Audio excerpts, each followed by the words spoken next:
अगर उनमें भी दम हो, अपने आप बहादुर बनते हों, इंडिया तो अलग अलग लड़ ले, सबको हैसियत पता लग जाएगी। बीएसपी नेताओं की पार्टी नहीं है, बीएसपी कार्यकर्ताओं की पार्टी है।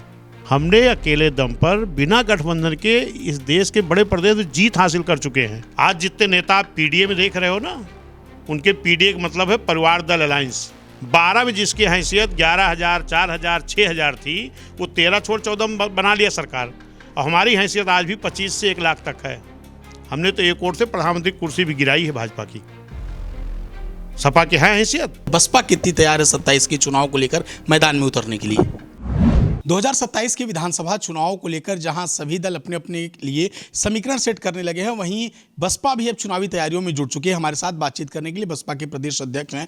अध्यक्ष जी, क्या तैयारी चल रही है? 2027 के चुनाव में महज कुछ ही महीनों का समय बाकी है। बसपा कितनी तैयार है 27 के चुनाव को लेकर मैदान में उतरने के लिए? देखिए, बहुजन समाज पार्टी की राष्ट्रीय अध्यक्ष मान्या बहन जी के निर्देश पर बहुजन समाज पार्टी की बहुत मजबूत तैयारी है। जिस तरीके से हम लोगों ने 2007 में बिना किसी दल के गठबंधन के एक जनता का गठबंधन तैयार करके चुनाव लड़ा गया था और देश के सबसे बड़े प्रदेश उत्तर प्रदेश में पूर्ण बहुमत की सरकार भी बनाई गई थी।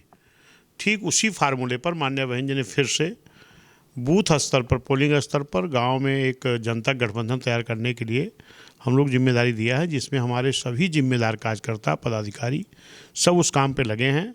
और निश्चित है कि 2027 में एक जनता का गठबंधन तैयार करके हम लोग मजबूती से चुनाव लड़ेंगे। 2007 का आप उदाहरण दे रहे हैं अध्यक्ष जी। इस बात को बीते हुए लगभग 20 वर्ष हो गए। समाजवादी पार्टी पीडीए गठबंधन बनाई है, कांग्रेस से गठबंधन है, भारतीय जनता पार्टी अपनी योजनाओं को लेकर जनता के पास जा रही है। तो क्या समझ रहे हैं आपके लिए कितनी बड़ी चुनौती है? जरूरी थोड़ी हम किसी की नकल करेंगे। जो वो बोलते हैं बीएसपी कमज़ोर हो गई, इतनी बड़ी झुंड इकट्ठा करने की किसको ज़रूरत पड़ती है जो कमज़ोर होता है? अगर उनमें भी दम हो, अपने आप बहादुर बनते हों, इंडिया तो अलग अलग लड़ ले, सबको हैसियत पता लग जाएगी। क्या जरूरत है 28 दल और 38 दल इकट्ठा करने की? हमने तो अकेले दम पर समय बीता है ना, कार्यकर्ता हमारे नहीं गए हैं, ना नेतृत्व कमज़ोर हुआ है। हमने अकेले दम पर बिना गठबंधन के इस देश के बड़े प्रदेश में जीत हासिल कर चुके हैं। तो समय स्थितियां अलग थी ना? नहीं, आज हो सकता है आज और अच्छी स्थिति हो। विधायक से नहीं मतलब होता है। आपको ये भी याद करना चाहिए कि जब 2007 से 12 तक बीएसपी की सरकार थी, तो 12 के चुनाव में हमारे अयोध्या में, मेरा घर अयोध्या है, जहाँ से बीजेपी राजनीति करती है, बीकापुर में 11-12 हज़ार वोट भाजपा को मिला था, गोसाईगंज में 4600 मिला था, टांडम 22-2300 मिला था। कब? 12 में। और 13 छोड़ के 14% बहुमत दिल्ली में आ गई। कैसे? ये राजनीति है, ये उतार चढ़ाव लगा रहता है। तो कहीं ना कहीं उस समय की भी हमारी स्थिति आज भी किसी विधानसभा में 25,000 से लेकर के 1 लाख तक वोट है। तो धीरे धीरे आपको छोड़ के भी तो आपके नेता जा रहे हैं दूसरे दलों में अध्यक्ष जी। नहीं, ये नहीं माने रखता। हम क्या कह रहे हैं, हमारी बात ध्यान नहीं दिया आपने। 12 में जिसकी हैसियत 11,000, 4,000, 6,000 थी, वो 13 छोड़ 14 बना लिया सरकार। और हमारी हैसियत आज भी 25 से 1 लाख तक है वोटों की। हम क्यों नहीं बना सकते? एक बड़ा आरोप आप लोगों पर अक्सर विपक्ष से भी लगाता है। सवाल जो करिए पूरा होने दीजिए। जो आपने कहा छोड़ के जाते हैं, बीएसपी नेताओं की पार्टी नहीं है, बीएसपी कार्यकर्ताओं की पार्टी है। बीएसपी अपने कार्यकर्ताओं के बीच से नेता पैदा करती है। आज जितने नेता आप पीडीए में देख रहे हो ना, उनके पीडीए का मतलब है परिवार दल अलायंस। अब आप लोग पता नहीं क्या उसका रूप देते हैं। वो कहते हैं कि वो पिछड़ा दलित अल्पसंख्यक का गठबंधन है। वो क्या कहते हैं वो तो समझ में नहीं आता।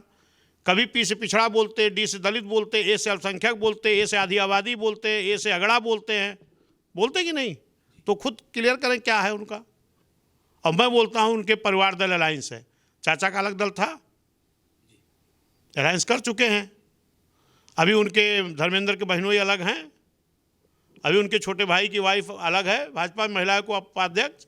वो अपने परिवार के अलायंस के लिए उन्होंने पी से परिवार, डी से दल, ए से अलायंस बनाया है। अब उसका चाहे जो रूप दे दो आप लोग। एक और आरोप समय समय पर लगता है, खास करके विपक्ष लगाता है, कि भारतीय जनता पार्टी को लेकर कहीं बसपा थोड़ी सी सॉफ्ट कॉर्नर रखती है क्या? एक मुद्दा बता दो, सिंगल, कहीं भी। जबकि भारतीय जनता पार्टी कि जब माननीय मोदी जी शपथ ले रहे थे तो समाजवादी के बाप बेटे मंच पर थे। 14 का लास्ट सत्र चल रहा था लोकसभा के अंदर, बाहर नहीं।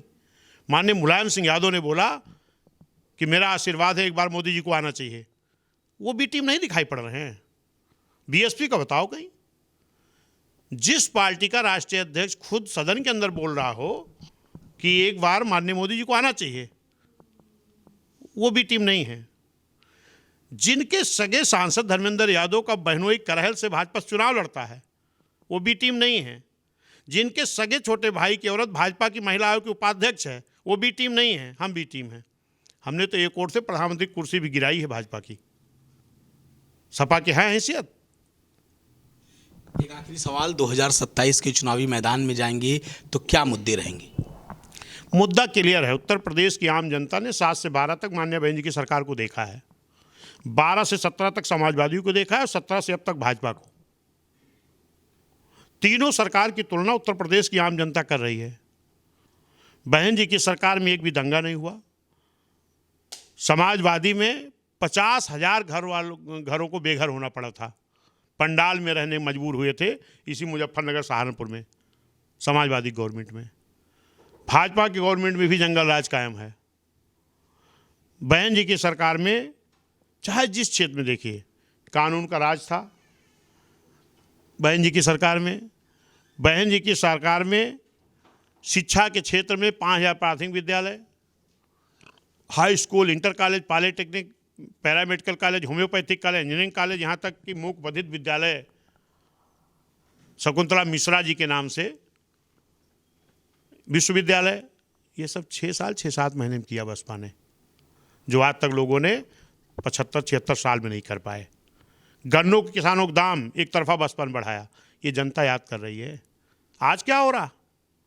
आज चाहे ब्राह्मण का बेटा हो, चाहे क्षत्रिय का बेटा हो, पिछड़ा हो, मुस्लिम हो, SC ST हो, आज तो हमारा बच्चा नीट की तैयारी कर रहा, हम सोच रहे हमारा बच्चा डॉक्टर बनेगा, पर्चा लीक हो जा रहा। कहाँ जाए नौजवान?